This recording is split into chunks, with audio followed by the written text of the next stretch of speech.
Hello, good evening, and welcome to the new issue of the magazine. I am Ahmed Al-Baqsami.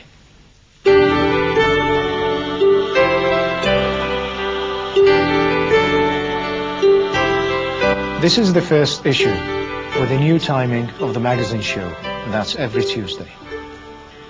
The religion of Islam started almost 14 centuries ago and spread all over the world.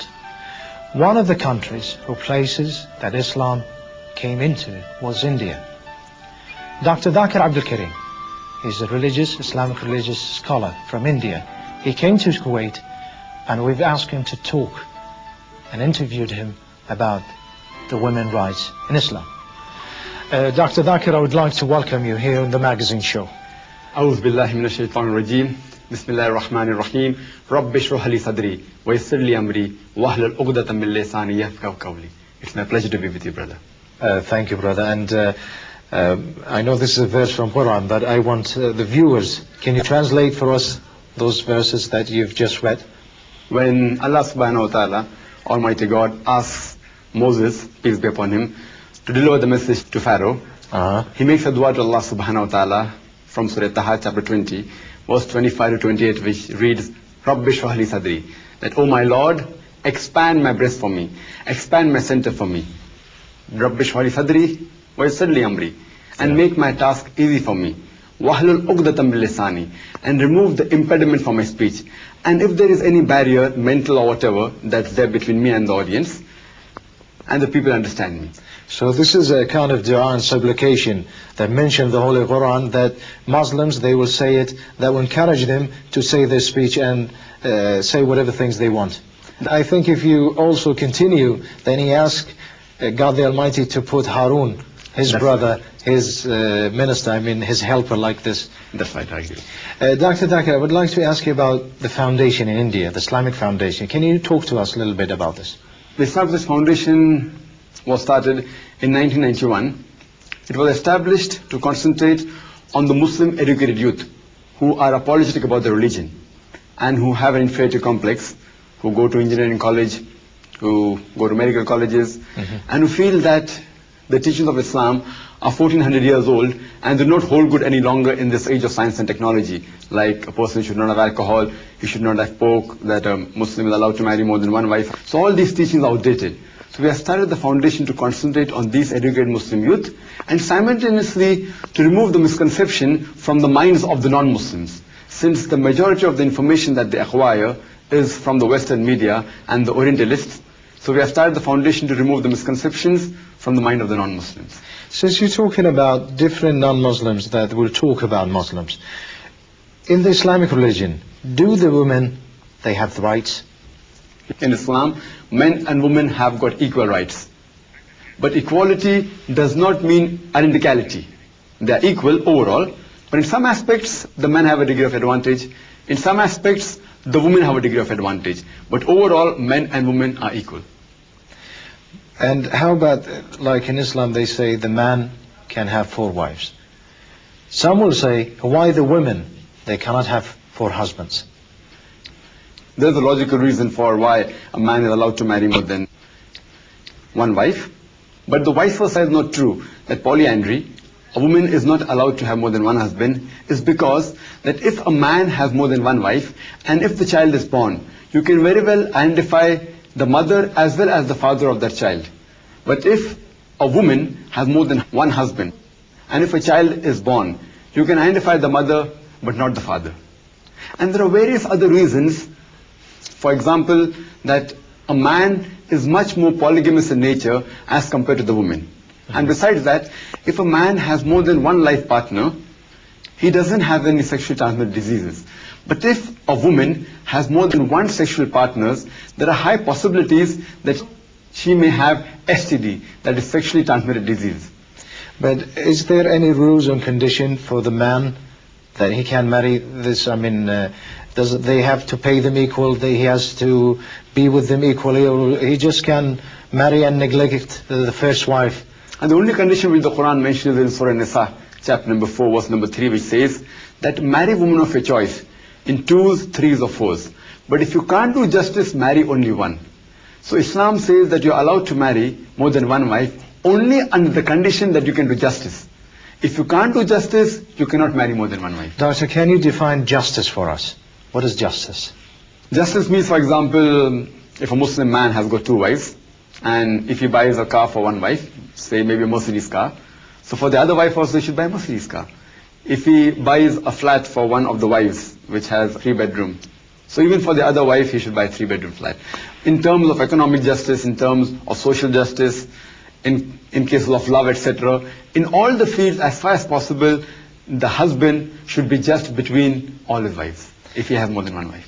But I mean, if a husband, for instance, he as you said, if he cannot do that, then if he cannot do that, Yes. then the Quran says that he only cannot, for instance, he cannot buy 2 Mercedes. He only can afford 1 car. Okay, so what he should do, that he should buy 2 Toyotas and give one to the first wife and the second to the other wife. No, I mean, if he cannot afford to have 4 wives, then is it compulsory to have 4 wives? No, nowhere does Islam say that it is compulsory to marry more than one wife. In fact, polygyny, a man having more than one husband, is optional. I see. Nowhere does the hadith say that if you marry more than one wife, you get more sawab. It's optional. But the criteria is that if you marry more than one wife, you should be able to do justice. If you can't do justice, then you will be sinning if you have more than one wife and you can't do justice. And regarding the first part, that a person should not only be rich to marry more than one wife, that if he's poor, then whatever amount of resources that he has, he should equally divide it between both his wives. And resources is not the only criteria, even love, affection, the social conditions and all the other aspects of life. We'll talk now about intermixed marriages between Islam and other religions. Are the men or women Muslims, they can intermix marriage with other religions? The Holy Quran says in Surah Baqarah, chapter number 2, verse number 221, that do not marry unbelieving women until they believe. That means do not marry mushrik women until they believe. Even a slave woman who is a believer, who is a Muslim, who is a mu'min, she is much better than a non-Muslim. Is there any reason behind this? The thing is that for a married life to be successful, but natural, both the life partners should have the same ideology. You can't have a car running with one tire being that of a cycle and the other of a truck. So but natural, the ideology should be same. That's the reason the life partners, both of them should be Muslims. But there are certain exceptions for Ahl Kitab, etc. That's another topic. What is the exceptions for Ahl Kitab? The Ahl Kitab, they are the people of the book, they're called. The Holy Quran says in Surah Ma'idah, chapter number 5, verse number 5, that you are permitted to marry women from the Ahl Kitab. That means a Muslim man can marry a lady from the Ahl Kitab, that is, who is a Jew or a Christian. The reason that the permission has been given is because that all the prophets which the Jews and the Christians believe in, even the Muslim believes in those prophets. Like Moses for the Jews and Jesus Christ for the... No, in fact, right from the starting. Yes. Adam, Noah, Abraham, Solomon, Moses, Jesus, peace be upon them all. We believe in all those prophets. So when they come into the Muslim family, what we request them is that you believe in one additional prophet, that the last and final messenger, Prophet Muhammad, peace be upon him. And of course, if you don't believe in those prophets, you're not a Muslim. That's right. It's compulsory that a Muslim should believe in all the prophets of Almighty God, right from Adam till Prophet Muhammad, peace be upon them both. Then, I mean, but why the Muslim woman? She cannot marry a Christian or Jews. The reason that a Muslim woman is not allowed to marry a man who is a Christian or a Jew is because she is going into a new family. In the other case, a woman comes into a Muslim family where all the family members respect all of their prophets. But when the Muslim woman goes into a Jewish family or a Christian family, those family will not respect our beloved Prophet Muhammad sallallahu alaihi wasallam. May peace be upon him. Yes. So she won't be comfortable. And but natural, they will not accept Islam. That's the reason a Muslim man is allowed to marry a woman from the Ahl Kitab, but the vice versa is not true. One of the crucial controversy now happening, it's almost in some countries all over the world, it's about hijab. The woman in Islam, she required, it's compulsory to put hijab. What is the reason behind this? Hijab is the cover, the scarf they cover, they have to dress long, you know, those things. And what is the reason behind this? There are various reasons why hijab is done, but the best answer is given in Surah Ahzab, chapter number 33, verse number 59, which says that, O Prophet, tell your wives and the believing women that when they go abroad, they should put on the cloak. They should wear the cloak so that they will be recognized and it will prevent them from being molested.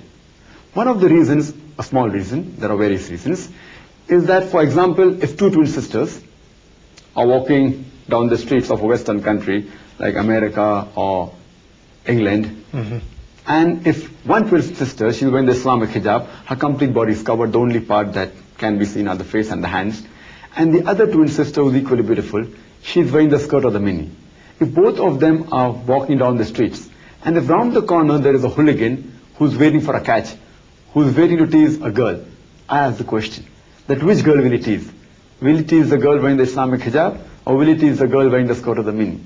But naturally the answer is the second. The second will be. So hijab protects the modesty of the woman. Some will say if the Muslim men, they will behave, then the women, they don't need hijab. Yes, that's right. The Holy Quran first speaks about the hijab for the man in the Quran, and then for the hijab for the woman. Normally, the Islamic scholars, they keep on stressing about the hijab for the woman, but they forget that the Quran first speaks about the hijab for the man. And the Quran says in Surah Nur, chapter 24, verse number 30, let's say to the believing man that he should lower his gaze and guard his modesty. Whenever he looks at any woman, any brazen thought comes in his mind, he should lower his gaze. But these are the rules laid down for the man in Islam. But irrespective whether a man is a Muslim or non-Muslim, whether he follows the criteria of the Quran or not, the woman should follow their hijab, which also says in the next verse, in Surah Nur, chapter 24, verse number 31, that say to the believing woman that they should lower their gaze and guard their modesty, that they should draw their head covering over their bosom, and display not the beauty except what appears ordinarily of. So both of them have to maintain the hijab, because we cannot say that the full world is made up of Muslim men.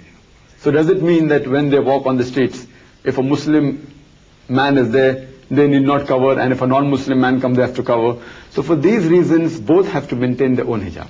So, Doctor, in the religion of Islam, a woman considered a diamond, a precious stone. That's why we have to cover. If you go to any diamond store, they have locks, they have those security things inside the shop, so nobody will come and attack. That's the way we look at the Islamic. Of course, that's what we have to protect. Talking about women's rights in Islam, it's a big subject. I mean, we decided to take few issues that are controversial and talk about this. Dr. Zakir, if somebody wants to contact you in India, you have a PO box address or phone number that you can give to our dear viewers, they can contact you? And the address of the Islamic Research Foundation is 5658 Tanner Street North, Dongri, Mumbai 9. It's India. And the phone number is 373-6875. As well as we are on the email, that is islam@irf.net. And we also have our own website.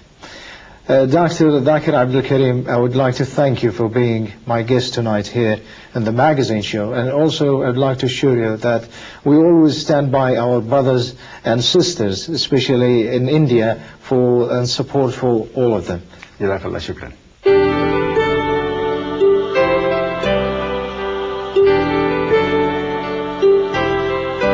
When you enter your office, you have a lot of work to do.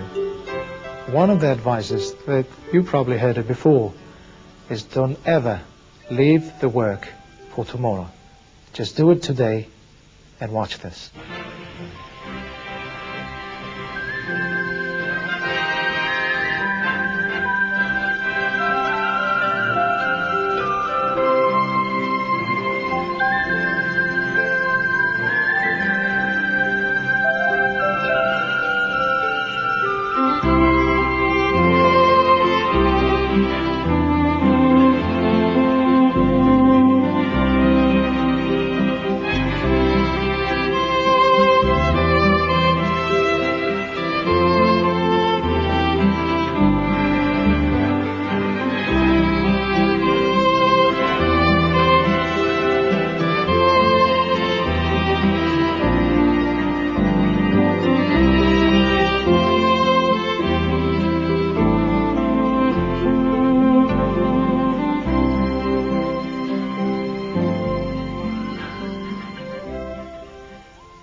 أعوذ بالله من الشيطان الرجيم بسم الله الرحمن الرحيم أولم يرى الذين كفروا أن السماوات والأرض كانت رتقا فافتقناهما وجعلنا من الماء كل شيء حي أفلا يؤمنون بسم الله الرحمن الرحيم رب اشرح لي صدري ويسر لي أمري واحلل عقدة من لساني يفقهوا قولي. I welcome all the viewers with Islamic greetings. Assalamu alaikum wa rahmatullahi wa barakatuh. May peace, blessings and mercy of Allah subhanahu wa ta'ala be on all of you. The topic of the talk is Quran and modern science. According to Albert Einstein, the famous physicist and the Nobel Prize winner, he said that science without religion is lame, and religion without science is blind. Let me remind you that the Holy Quran is not a book of science, S-C-I-E-N-C-E, but it's a book of signs, S-I-G-N-S. It's a book of ayats. And there are more than 6,000 signs, ayats, in the Holy Quran, out of which more than 1,000 speak about science. As far as the talk is concerned, I will only be speaking about scientific facts which have been proved, and I will not be speaking about theories and hypotheses which are based on assumptions, because we all know very well that many a times scientific theories takes U-turns. In the field of astronomy, a few decades earlier, the scientists, they described the creation of a universe, and they called it the Big Bang Theory. And they said that initially there was one primary nebula, and then later on there was a secondary separation, a Big Bang, which gave rise to galaxies, to planets, sun, and the earth which we live in. A similar message given in the Holy Quran 1400 years ago in Surah Al-Anbiya, chapter 21, verse number 30, the verse of the Holy Quran which I started my talk with, which says, أَوَلَمْ يَرَى الَّذِينَ كَفَرُوا, do not the unbelievers say, أَنَّ السَّمَاوَاتِ وَالْأَرْضَ كَانَتْ رَتْقًا فَافْتَقْنَاهُمَا, that the heavens and the earth were joined together and we clove them asunder. Imagine, the Holy Quran speaks about the Big Bang Theory which was described recently 1400 years ago. Previously, the people thought that the earth was flat, and they were afraid to venture too far lest they would fall over. The first time that it was proved that the world was spherical was in 1597 when Sir Francis Drake, when he sailed around the earth. The Holy Quran says in Surah Luqman, chapter 31, verse number 29, Alam tara anna Allaha yuliju layla fin nahari wa yuliju nahara fil layli, that it is Allah subhanahu wa ta'ala who merges the night unto the day and merges the day unto the night. Merging is a slow and gradual process.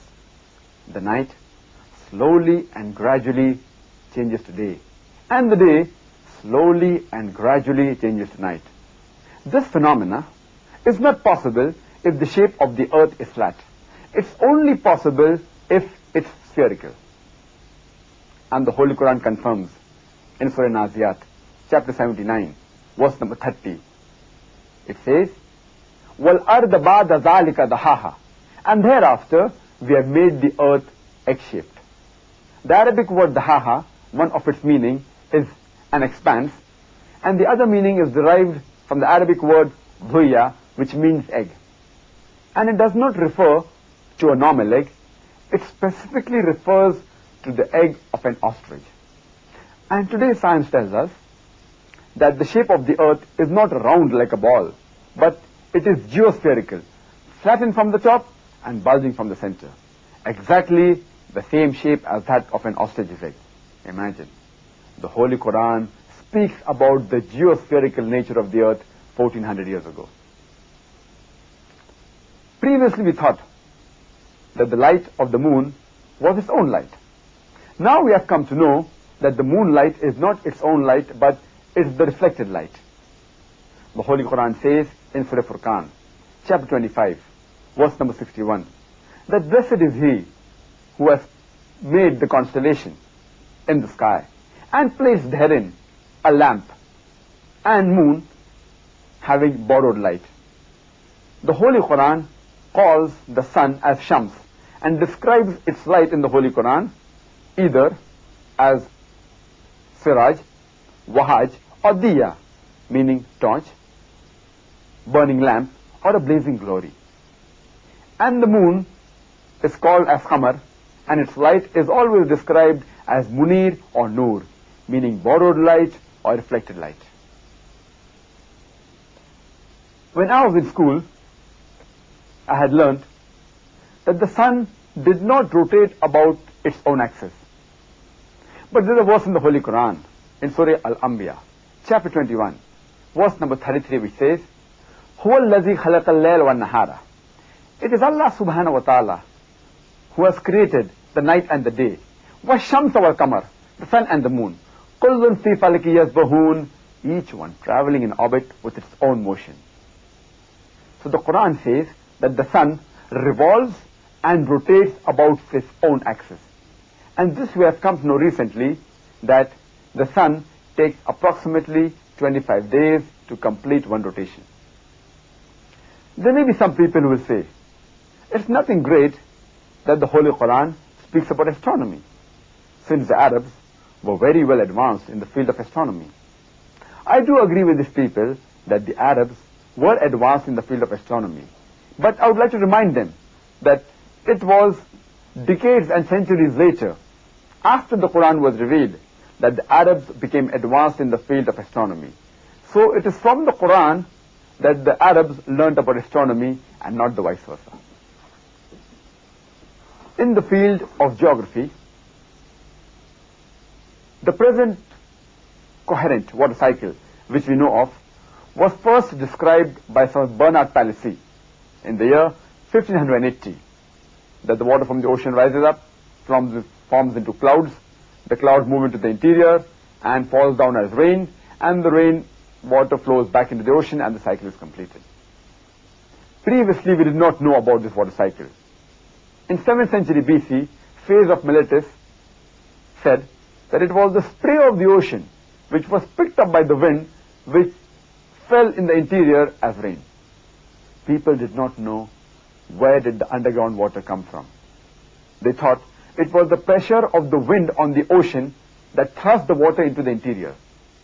It's now that we have come to know that the underground water is due to the seepage of rainwater. And the Holy Quran says in Surah Az-Zumar, chapter 39, verse number 21, seest thou not that it is Allah subhanahu wa ta'ala who sends down water from the sky and leads it in sources in the ground and causes sown field of varying colors to grow. The Holy Quran describes the water cycle in great detail. In Surah Rum, chapter number 30, verse number 24. In Surah Al-Mu'minun, chapter 23, verse number 18. In Surah Al-Hijr, chapter 15, verse number 22. In Surah Nur, chapter 24, verse number 43. In Surah Rum, chapter number 30, verse number 48, that how does the water rise? It forms into clouds. How does the cloud move into the interior? How does it fall down as rain? And the rainwater flows back into the ocean. The water cycle is described in the Holy Quran in great detail 1400 years ago. In the field of geology, we have recently come to know about the phenomena of folding. And the geologists, they tell us that the outer surface of the earth is solid and the deeper layers, they are hot and fluid and cannot sustain life. And the radius of the earth is approximately 3,750 miles. But the outer crust is very thin, hardly 10 miles. And there are high chances that this outer shell of the earth, it will shake. It is due to the folding phenomena which gives rise to mountain ranges, which gives stability to the surface of the earth. The Holy Quran says in Surah Naba, chapter 78, verse number 6 and 7, that we have made the earth as an expanse, wal jibal autada, and the mountains as stakes. The Arabic word awtad means pegs, like tent pegs or stakes. And today we have come to know that the mountain goes deep underground and its roots give stability to the earth. And the Holy Quran describes this further in Surah Al-Anbiya, chapter 21, verse number 31, as well as in Surah Luqman, chapter 31, verse number 10, that we have set on the earth mountains standing firm, lest it would shake. In the field of oceanology, the Holy Quran says in Surah Furqan, chapter 25, verse number 53, it is Allah subhanahu wa ta'ala who has created two bodies of flowing water, one sweet and palpable and the other salt and bitter. And between them there is a barzakh, a barrier, which is forbidden to be trespassed. The Quran repeats the message in Surah Rahman, chapter 55, verse number 19 and 20, Maraj al-Bahrain yaltaqiyan, baynahuma barzakh la yabghiyan, that Allah subhanahu wa ta'ala has let free two bodies of flowing water. And between them there is a barzakh, an unseen barrier which is forbidden to be trespassed. Previously, the commentator of the Quran could not understand what did the Quran mean by saying the flowing waters meet but they do not mix. Today we have come to know that there are two types of water, salt and sweet water. And between them there is a slanting transitional area. And whenever these water meet, and when one water flows into the other type of water, it loses its constituents and gets homogenized into the water it flows. It's known as a transitional homogenizing area, which the Holy Quran refers to as barzakh, an unseen barrier. And this phenomena can very well be observed at Cape Point, that's the southernmost tip of Africa, as well as in Egypt when River Nile flows into the Mediterranean Sea.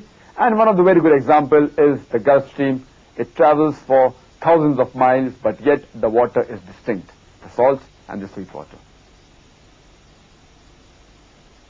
In the field of biology,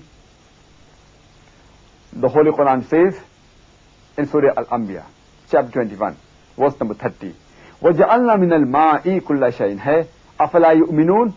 We have created every living thing from water. Will you not then believe? Imagine, in the deserts of Arabia, the Holy Quran said 1400 years ago that every living thing is made from water. Who would have believed in the Holy Quran? Where there was scarcity of water, the Quran says every living thing is made from water.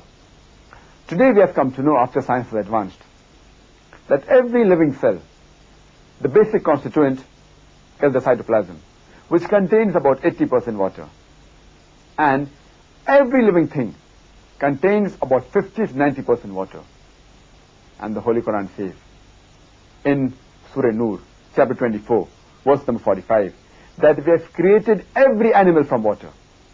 The Quran says in Surah Furqan, chapter 25, verse number 54, we have created every human being from water. In the field of botany, previously we did not know that even the plants have got sexes, male and female. It's recently that we have discovered that even the plants have got sexes, male and female. The Holy Quran says in Surah Taha, chapter number 20, verse number 53, it is Allah subhanahu wa ta'ala who has sent down water from the sky and has brought forth diverse pairs of plant, each separate from the other. The Quran says in Surah Ra'd, chapter number 13, verse number 3, we have created every kind of fruit in pairs, twos and twos. Even the unisexual fruits, like the banana, they have distinct characteristics of male and female. In the field of zoology,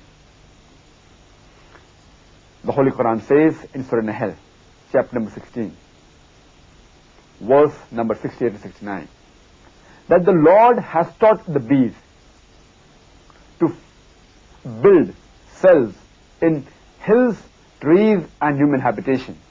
and to eat of what the earth produces, and to find the spacious path of the Lord with great skill. What does the Quran mean by saying, to find the spacious path of the Lord with great skill? Today we have come to know, by photographic methods, that whenever a bee finds a new flower or a new garden, it gives the exact direction of the new flower or garden to its fellow bee by a particular movement of the body known as the bee dance. And the Holy Quran says in Surah Nahl, chapter 16, verse number 60 and 69, that it is the female bee which is the worker bee. Previously we thought it was the male bee which was the worker bee. No wonder Shakespeare in his play Henry IV says the soldier bees are male bees and they report to the king. Today we have come to know that the soldier bee is not the male bee but it's the female bee. And they don't report to the king but they report to the queen. Imagine. The Holy Quran even mentions the gender of the bee as a female gender 1400 years ago. The Holy Quran says in Surah Ankabut, chapter 29, verse number 41, that as to those who take for protectors anyone besides Allah subhanahu wa ta'ala, they build for themselves houses like that of the spider.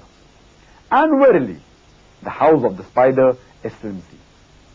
Besides the Holy Quran describing the physical nature of the house of the spider, it is flimsy and delicate, that those who take for protectors anyone besides Allah, they build for themselves houses like the spider, which is flimsy and delicate. It also gives an indication of the relationship of the family of the spider, which we have come to know today, that many a times the female spider kills the male spider. The Holy Quran says in Surah Namal, chapter 27, verse number 17 and 18, that when Solomon and his army of jinns, men, and birds, when they marched, and when they approached a lowly valley of ants, one of the ants said, O ye ants, get into the habitations, lest Solomon and his army unknowingly will trample you beneath the feet. People may think that what kind of a fairy tale book is the Holy Quran? The ants, speaking among themselves, it sounds like a fairy tale book. But today we have come to know that the animal or insect which has the closest resemblance to that of the human being is the ant. Their lifestyle very much resembles that of the human being. They have a very sophisticated method of labor in which they have a foreman, a supervisor, a manager, a worker, etc. They bury the dead the same way as the human beings do. They have a very sophisticated method of communication. They very often meet to chat. And they even have marketplaces where they exchange goods. Like how we human beings have marketplaces where we exchange goods, the ants have the same. And whenever they store the grain, and if the grain begins to bud, the ants, they cut the bud, as though they knew that budding will cause rotting of the grain. And if the grain gets wet in monsoon, they get the grain out in the sunlight to dry, as though they knew that humidity will cause rotting of the grain. In the field of medicine, the Holy Quran says in Surah Nahl, chapter number 16, verse number 68 and 69, that from the belly of the bee we give you to drink a drink of varying colors, in which there is healing for human beings. Previously we did not know that the honey comes from the belly of the bee. It's recently we have discovered that. And today we have come to know that honey is rich in vitamin K and fructose. And it also has a healing power and a mild antiseptic property. No wonder the Russian soldiers used honey to cover up their wound. The wound retained the moisture and left very little scar tissue. And if a person is suffering from allergy of a particular plant, and if honey produced from that plant is given to that patient, he starts developing resistance to that allergy. In the field of embryology, a group of Arabs, they collected all the information given in the Holy Quran regarding embryology, and they presented it to Professor Keith Moore, who is the head of the Department of Anatomy in the University of Toronto in Canada, and who happens to be one of the highest authority in the field of embryology. And they followed the guidance of the Holy Quran, which says that if you are in doubt, ask the person who knows. When Professor Keith Moore went through the translation of the verses of the Holy Quran dealing with embryology, he said that most of the information the Holy Quran speaks about embryology is in 100% conformity with what modern science and embryology has discovered today. But there are certain information mentioned in the Quran which I cannot say that it is right.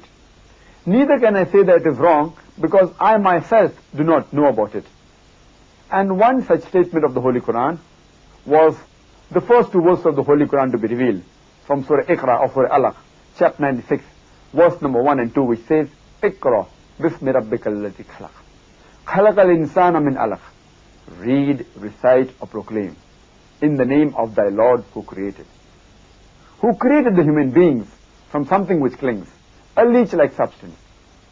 So Professor Keith Moore said that I do not know whether the embryo in the initial stages looks like a leech or not. So he went in his laboratory and under a very powerful microscope he analyzed the early stage of embryo and compared it with a photograph of a leech, and he was astonished at the striking resemblance. And whatever additional information he acquired from the Holy Quran, he incorporated in the new edition of his book, The Developing Human, which got an award for the best medical book written by any single author. And Professor Keith Moore said that he has no objection in accepting Prophet Muhammad, peace be upon him, as the messenger of Almighty God, and the Holy Quran to be a revelation from Almighty God. The Holy Quran says in Surah Tariq, chapter 86, verse number 5 to 7, that does not man think from what he's created? He's created from a drop emitted from a space between the backbone and the ribs. And today we have come to know that the genital organs of the human beings, the testes of the male and the ovaries of the female, in the embryonic life, they develop, they originate from a space where the kidney is present, between the backbone and the 11th and 12th rib. And later on in the embryonic life, they descend. The ovaries in the female, it descends till the true pelvis, and the testes via the inguinal canal into the scrotum. But even in the adult life, after these organs descend, yet they receive the blood supply from the same space, from the backbone, between the backbone and the ribs. And the venous return and the lymphatic drainage goes back to the same space between the backbone and the 11th and 12th rib.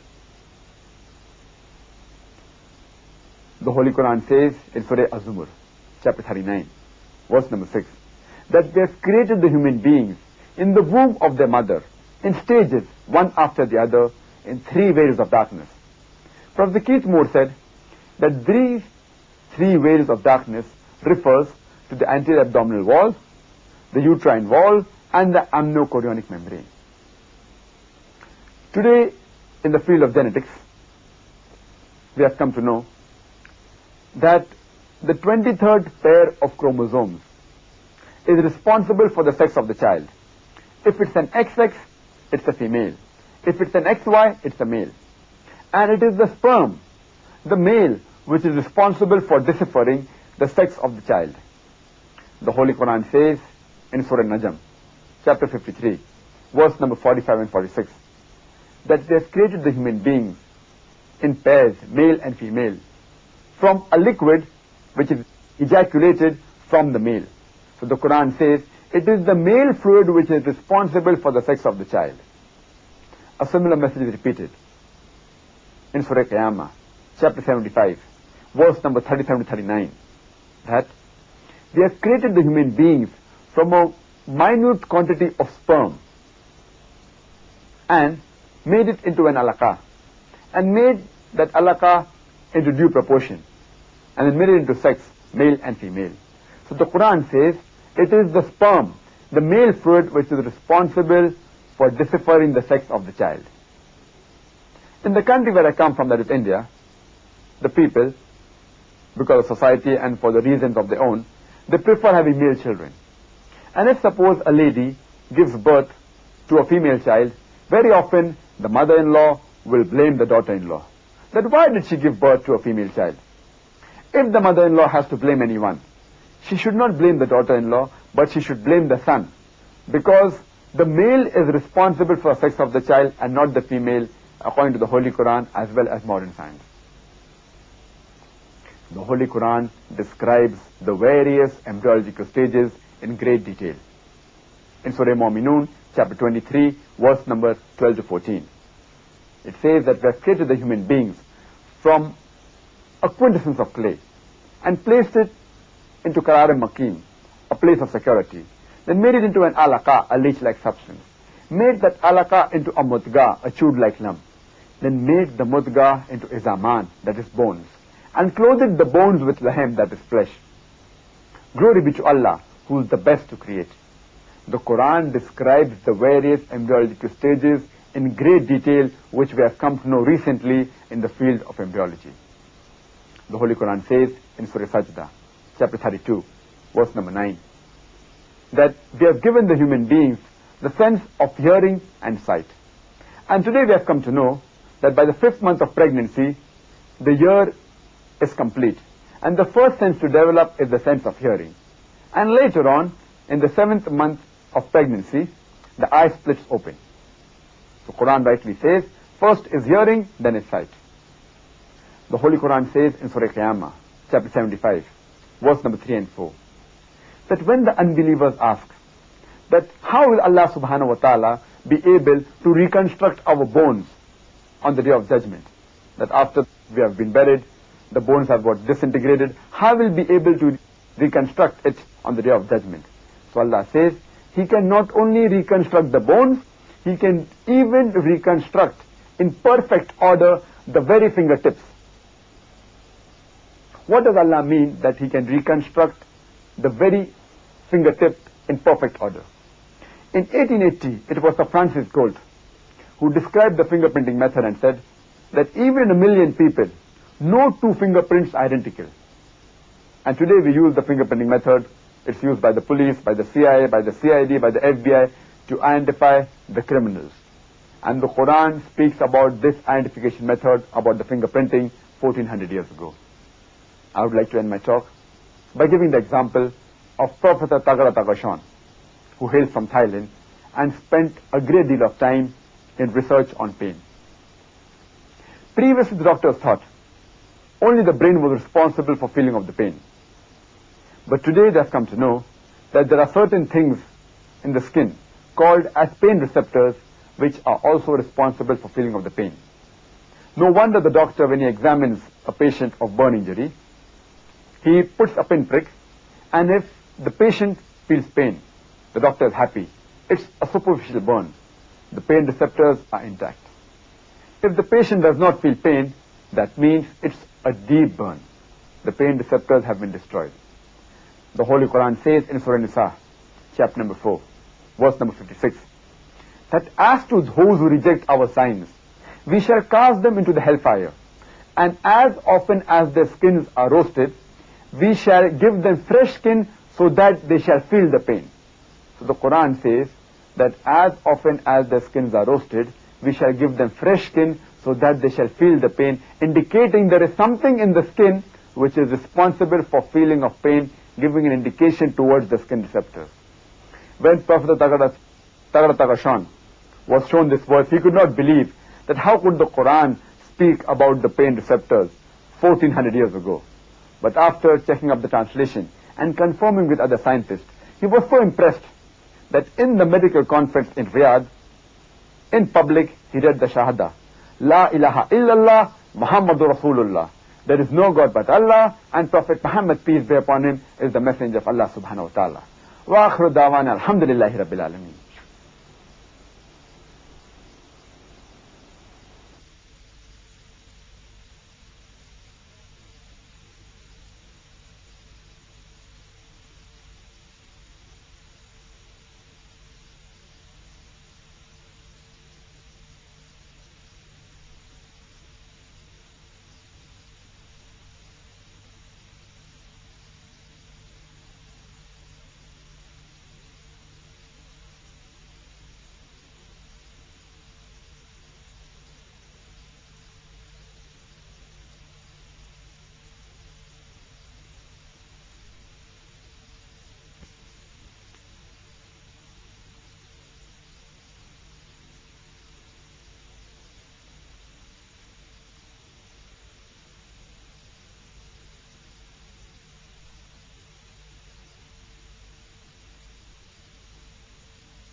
أعوذ بالله من الشيطان الرجيم بسم الله الرحمن الرحيم قل هو الله أحد الله الصمد لم يلد ولم يولد ولم يكن له كفوا أحد بسم الله الرحمن الرحيم رب اشرح لي صدري ويسر لي أمري واحلل عقدة من لساني يفقهوا قولي.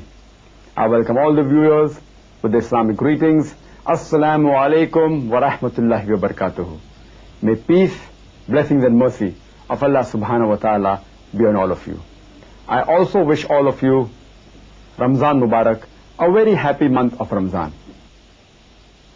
And as we all of us know, that Ramadan is the fifth pillar of Islam. And the first pillar is La ilaha illallah Muhammadur Rasulullah, that there is no God but Allah and Prophet Muhammad, peace be upon him, is the messenger of Allah. Let's discuss today part of the first pillar of Islam, that is Tawheed. We'll discuss today about the concept of God in major world religions. The Holy Quran says in Surah Al-Imran, chapter number 3, verse number 64, it says, قُلْ يَا أَهْلَ الْكِتَابِ, say, O people of the book, تَعَالَوْا إِلَى كَلْمَةٍ سَوَاءٍ بَيْنَنَا وَبَيْنَكُمْ, that come to common terms as between us and you. Which is the first term? أَلَّا نَعْبُدَ إِلَّا اللَّهِ, that we worship none but Allah. وَلَا نُشْرِكَ بِهِ شَيْئًا, that we associate no partners with him. وَلَا يَتَّخِذَ بَعْضُنَا بَعْضًا أَرْبَابًا مِنْ دُونِ اللَّهِ, that we erect not among ourselves lords and patrons other than Allah. فَإِن تَوَلَّوْا, if then they turn back. فَقُولُوا شَهَدُوا, say we bear witness. بِأَنَّا مُسْلِمُونَ, that we are Muslims, bowing our will to Allah subhanahu wa ta'ala. So Allah shows you a way how to speak with the non-Muslims. تَعَالَوْا إِلَى كَلْمَةٍ سَوَاءٍ بَيْنَنَا وَبَيْنَكُمْ, that come to common terms as between us and you. Which is the first term? Allah na'budu illallah, that we worship none but Allah. Wala nushrika bihi shay'an, that we associate no partners with him. First, let us discuss the concept of God in Judaism. Moses, peace be upon him, said, it's mentioned in the book of Deuteronomy, chapter number 6, verse number 4. He said in Hebrew, Shama Israelo adna ilahainu adna echad, which means, Hear, O Israel, the Lord, our God, is one Lord. It's mentioned in the Old Testament, in the book of Isaiah, chapter number 43, verse number 11. I, even I am Lord, and besides me, there is no Savior. It's mentioned in the book of Isaiah, chapter number 45, verse number 5, that I am Lord, and there is none else, and there is no God besides me. It's repeated in the book of Isaiah, chapter number 46, verse number 9. I am God, and there is none else, and there is none like me. And it's mentioned in the book of Deuteronomy, chapter number 5, verse number 7 and 9, as well as in the book of Exodus, chapter number 20, verse number 3 and 5, it is said, that thou shalt have no other gods besides me. Thou shalt have no graven image of thee, of anything, of likeness, in the heavens above, in the earth beneath, and in the water beneath the earth. Thou shalt not bow down to them, nor serve them, for thy God is a jealous God. So if you read the Old Testament, you will understand the concept of God in Judaism. Before we discuss the concept of God in Christianity, I would like to make a few points clear. That Islam is the only non-Christian faith which makes it an article of faith to believe in Jesus, peace be upon him. No Muslim is a Muslim if he does not believe in Jesus, peace be upon him. We believe that he was one of the mightiest messengers of Allah subhanahu wa ta'ala. We believe that he was born miraculously without any male intervention, which many modern day Christians today do not believe. We believe that he gave life to the dead with God's permission. We believe that he healed those born blind and lepers with God's permission. The Muslims and Christians, we are going together. But there are parting of ways. There are many Christians who say that Jesus Christ, peace be upon him, he claimed divinity. He called himself Almighty God.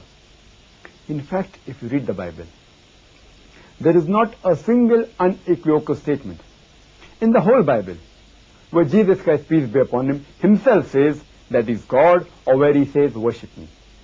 In fact, if you read the Bible, it's mentioned in the Gospel of John, chapter number 14, verse number 28. My Father is greater than I. In the Gospel of John, chapter number 10, verse number 29. My Father is greater than all. In the Gospel of Matthew, chapter number 12, verse number 28. I cast out devils with the Spirit of God.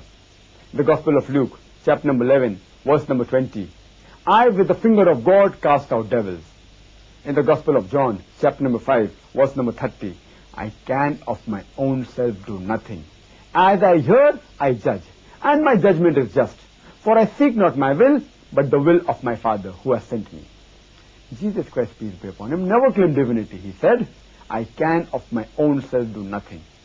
He never claimed divinity. In fact, he said that he was sent by Almighty God and he was the messenger of God.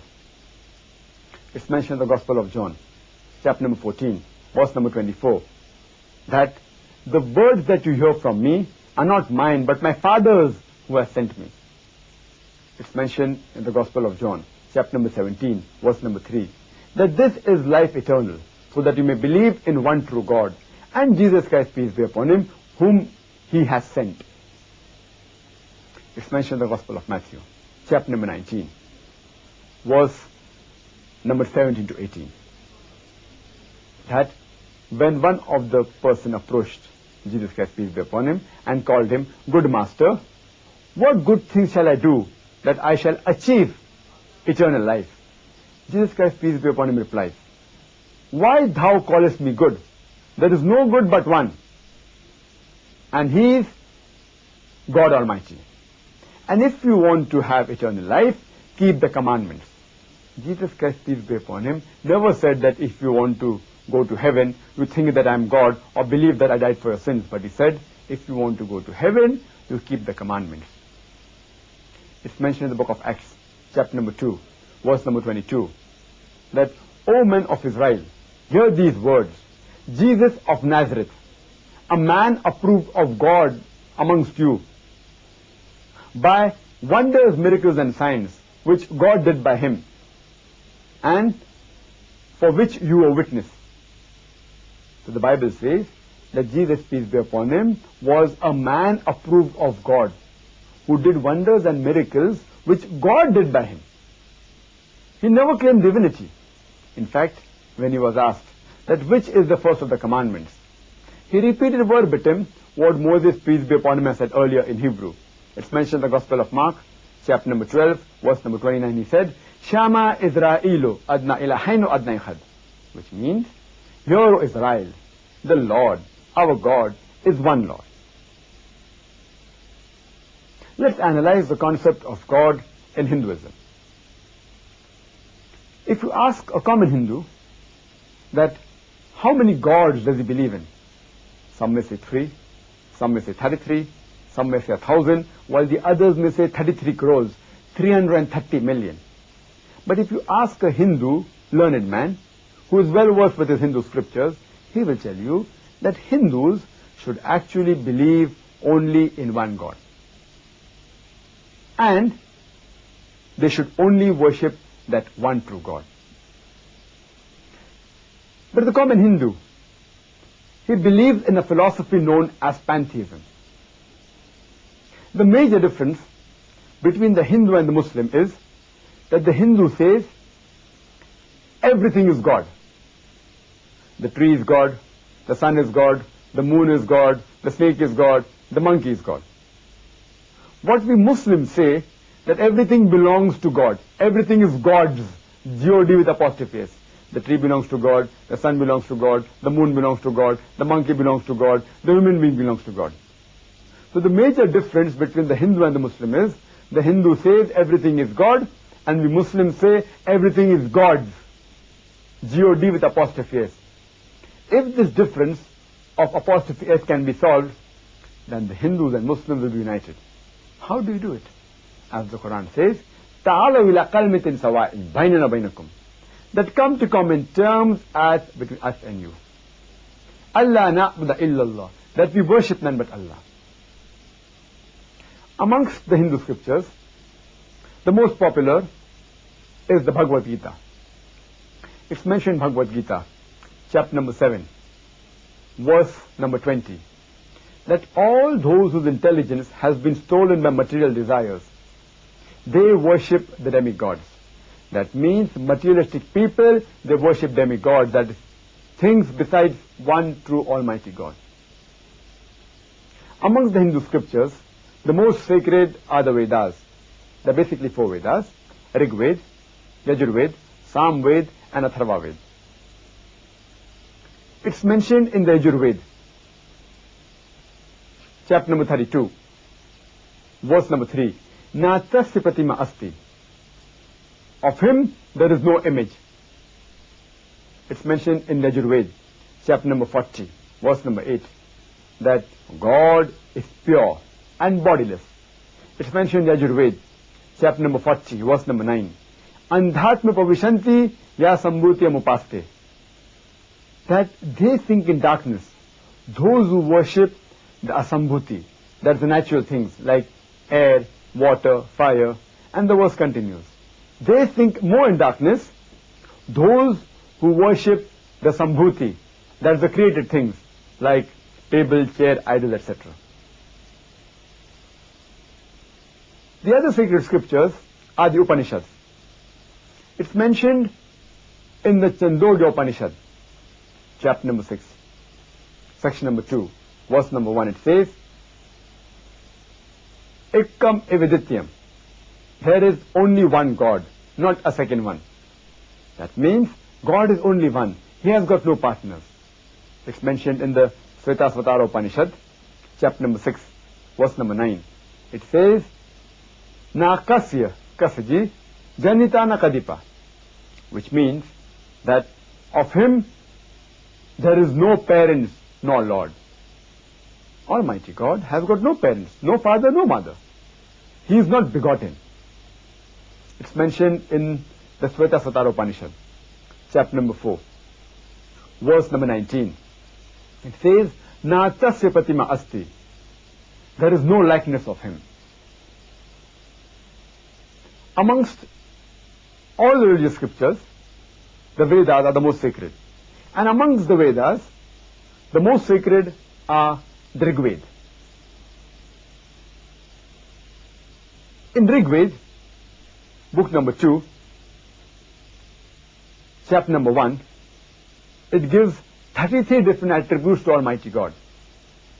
The Holy Quran gives no less than 99 attributes. The Rig Ved gives 33 attributes. One amongst them, which is mentioned in Rig Ved, book number 2, chapter number 1, verse number 3, is Brahma, which means the creator. If you translate into Arabic, it means Khalik. We Muslims have got no objection if someone calls Almighty God as Khalik or creator or Brahma. But if someone says that Brahma is Almighty God with 4 heads, and on each head is a crown, and he has got 4 hands, we Muslims take strong exception to that. And moreover, you are giving an image to Almighty God. You are going against Yajur Ved, chapter number 32, verse number 3, which says, Na tasya pratima asti, of that God no image can be made. Another beautiful attribute given in Rig Ved, book number 2, chapter number 1, verse number 3, is Vishnu. Vishnu means the sustainer. If you translate into Arabic, it means Rabb. We Muslims have got no objection if someone calls Almighty God as Rabb, as sustainer, or as Vishnu.